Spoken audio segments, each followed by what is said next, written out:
What I didn't understand and still don't understand is why we're all required to hate Assad. I'm not just speaking for myself. I don't have strong feelings about Assad one way or the other. Apparently, he's protected the Christians, so I'm grateful for that as a Christian.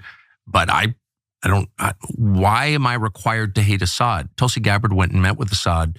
She's been attacked ever since. Has anyone ever explained why Americans should hate Assad?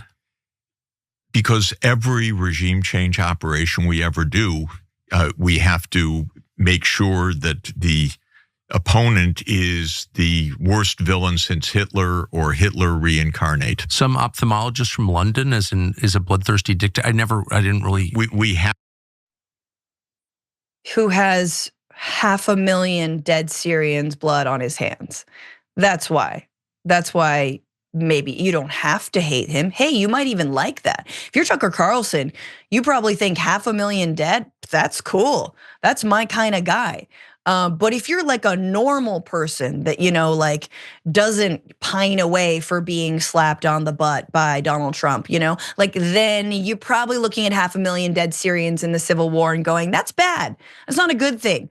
That was Tucker Carlson on his show, speaking with economist Jeffrey Sachs, who honestly, I think has made some good points about, US imperialism. But when it comes to Assad and Syria, oftentimes people just see black and white, and there is no allowance of real Syrians to speak their truth, and which is, Assad ruled over our country for decades, and his family did for decades, and he ruled with an iron fist. And then when he couldn't do it anymore, he called in support from countries like Russia, which I think are very pertinent here, to F-16, like bury us under rubble all. Like that's the same things that we are seeing Israel do in Gaza. But anyway, as long as he's protecting Christians, except for Assad absolutely killed, maimed, tortured, and imprisoned Christians if they were government dissidents.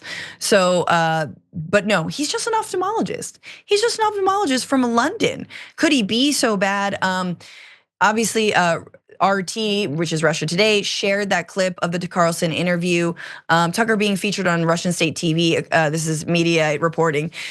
Is nothing new. Carlson's views on Russian invasion of Ukraine have long been praised by the Kremlin, which played an integral role in holding Assad's regime together over the years. And in fact, Russia's invasion of Ukraine is likely why the Assad regime has fallen, because that is an extended, what are we now, 2+ years into the war. There's not a lot of extra resources to help prop up Assad and the Syrian regime, which Russia has a lot of strategic interests in that area. There are bases. It is Russia's sort of sphere of influence in the Middle East. But Sharon, it's just ridiculous. We see this all the time. It's Tucker Carlson literally parroting Putin talking points. It's the same thing. And then trying to get all of his viewers, whatever side of the political spectrum they're on, to be like, yeah, who hates Assad? I don't hate Assad. Assad never did anything to me, and it's like, yeah, I don't know, but I don't think 500,000 dead Syrians is good. Look at all the people who are returning to Syria right now. They are thrilled they can finally go home.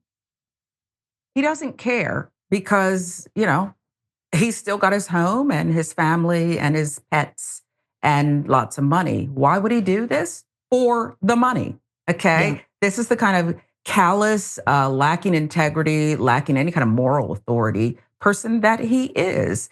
And people who just say, I'm not over there and my family's fine, need to wake up and take a look at themselves, but I won't hold my breath on that one. I mean, it is what it is. Tucker's gonna do Tucker.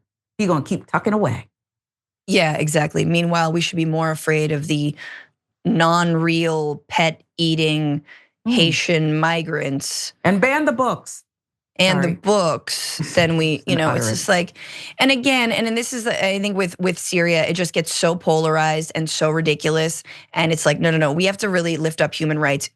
Syrians are full people. They come in all different political stripes, just like Americans.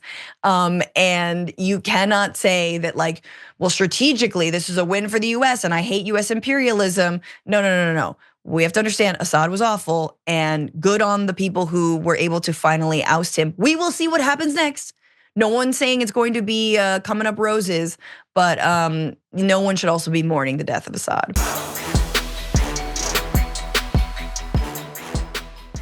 When you click the join button and become a tier 2 member, you get access to all of our weekly top 10 lists. What are you waiting for?